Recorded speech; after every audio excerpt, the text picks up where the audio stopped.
at the 7th. Yeah. I must have printed it. Got that one on the screen.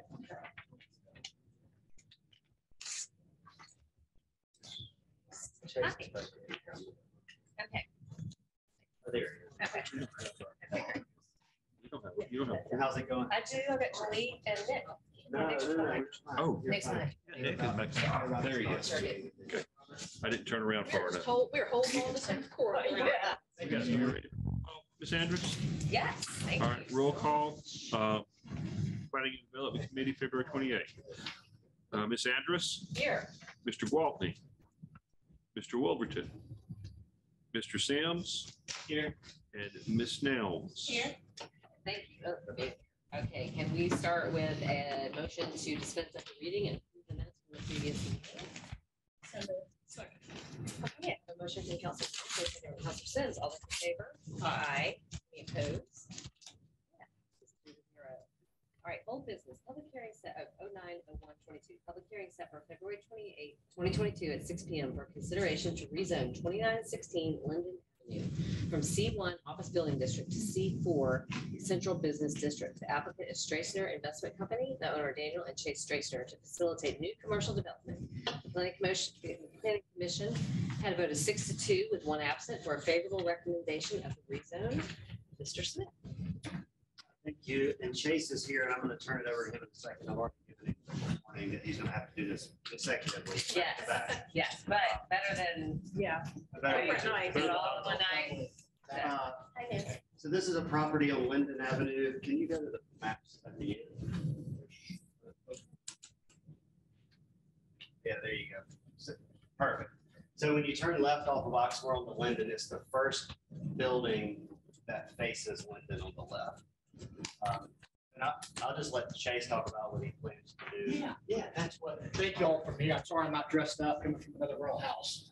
But we're the last facing one, was right in front of the Christian building. Pinehurst, which is right diagonal, they actually had the spot alongside that Christopher interior design.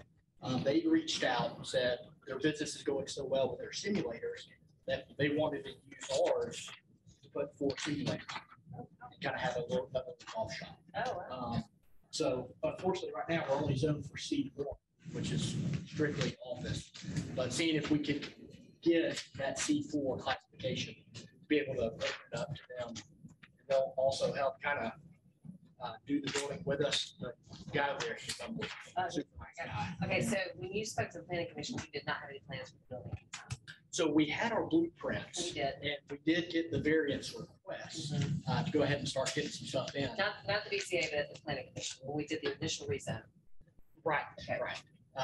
So we currently are, or if y'all know this lot at all, it is not a commercial lot. It was a residential lot, and really any zoning that applies to it, we're kind of handcuffed on everything we can do, including parking in the back. That was old parking, which you're not allowed to do anymore. But we're right there on the cusp. That house, cutting it off right above the red zone there is the cutoff. But just as far as our other commercial properties, we've got really zero interest for office. It's all been retail. Just kind of the way the market is shifted with people working from home. The hairdresser before. It was a hairdresser. You're right. I don't know how they got that in there because it wasn't. It must have got grandfathered in.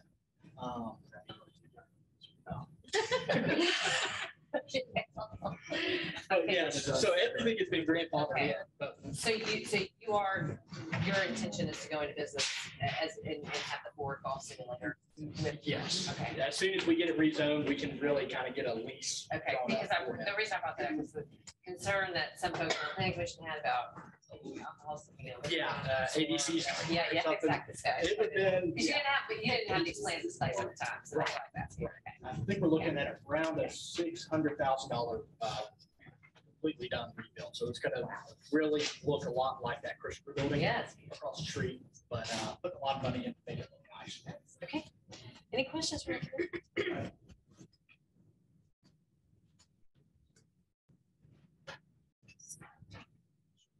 So could you just repeat again if you had building design, do you have a prospective tenant or use? Yes, and that was the golf simulator. Golf simulator. So Pinehurst has the golf shop right almost diagonal across the street. And Ron actually reached out about the simulator idea, Okay. saying that his simulator is booked up for a month and he can't quite free it up. And so he's looking to expand, and he is forthright and coming saying, hey, I want to be, really involved in the process. So we're getting ready. If this goes well, then we'll go ahead and get a lease signed. But I know the one drawback at the city council meeting was the potential for a liquor store to go in. And I know we're not allowed to deny that, but that's not who we're really our target market, to say the least. So let me ask about that, since I mean, obviously we're doing zoning and not a specific use. I mean, you may have an intended use, but in the future, the property may turn over and it may become something else. So from that aspect, I'm just asking from the standpoint of, staff in regards to a land use plan for this area, should there be things that we're looking at, such as possibly a proffer for it not to be that, or say a drive-through fast food restaurant and that type of thing? Can those be proffered? I'm not sure that we can proper use for zoning. Okay. And the building you wouldn't be able to put a fast or drive-through or anything there. Right. I'm not sure C4 does include fast food restaurants. I don't think it. You I can't. don't think it restaurants. They're not, yeah. But that's what, as far as without crossing any lines as far as tenant screening goes, we're trying to be select, or we're kind of locked in on Ron already. But of course, can't sign anything without it. Get there. And I will say that all the buildings that face Linden are zoned C4. Okay. When he faces Linden. Yeah, So from a zoning standpoint, it makes sense for him to be C4. Everything to the north of him and northeast and west are C4. You have these lots that have big parking lots in them right below us. That are the office buildings. That are the office space. They're C4. Anybody else on council have any questions? So we're really handcuffed as far as what we're able to do with C1. So I just have a quick question. In looking at the planning commission footage video, you mentioned that the fourth floor had encouraged you to do C4, or that, Correct. and so is that because you think it made the most sense? Or who, do you know? Well, that could have been my misunderstanding reading. I think I might have put C4A instead of just C4. So that might have been the little adjustment that was made. Well, when he came in and kind of pitched his vision for what he wanted to do, he wanted to move from office to retail. It makes perfect sense for him to be C4. Okay, so, and everything around him is not C2, it's C1, is that It's right? C1 and C4, that's correct. Okay. C1 all below and then C4 all above. But we And it got, doesn't, and C, I was trying to, there's no residential allowed in C4. And, okay, thank you. The proper motion then would be to send it out without recommendation pending a public hearing. I make a motion, send it to council without recommendation. Okay, so we have a motion from Councilor Nelms. Second. Second from Councilor Sets. All those in favor? Oh, Andy's here. Andy, you want to vote on this? So the motion is to send out without recommendation pending the public hearing from Councilor Nelms, second from Councilor Sets. All those in favor? Aye. Any opposed? Oh, Andrew's here heard too. it. Okay, all right. Okay, so Robert, that's 5-0 then. Okay, so we'll see you next door at 6 o'clock.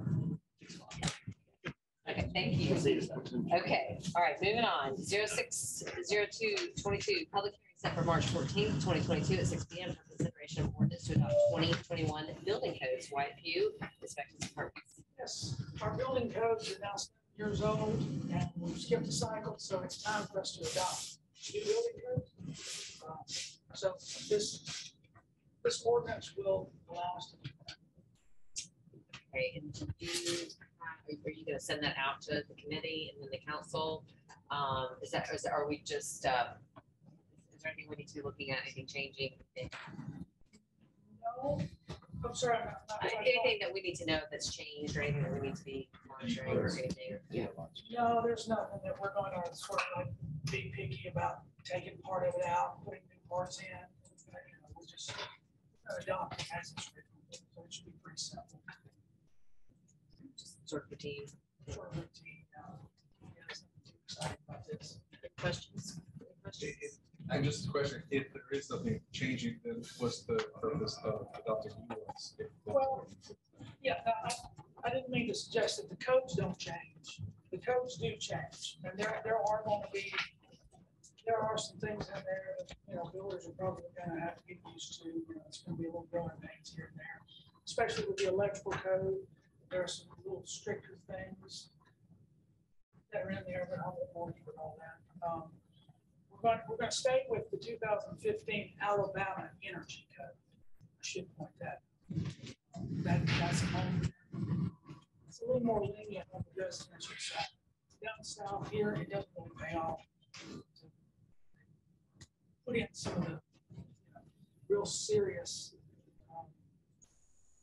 requirements that they have. So we'll stick with the Alabama Energy Code. There's an Alabama Energy Code. And why aren't these sort of like a universal, this isn't like something that you have not like sat down and made these yourself. These come from a That's right. higher organization and then we adopt them for our use. Yeah, and that's a great question. I'm sorry, I'm just skipping over this to a high level. I just see that in there. But, these are the international building codes and they're nationwide. They're pretty much adopted nationwide.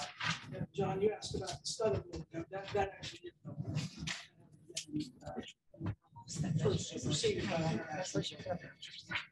And how long did we do that? I remember doing this, I can't remember what year. 2016. Okay, was the last time we Yeah, did we it. adopted in 2015.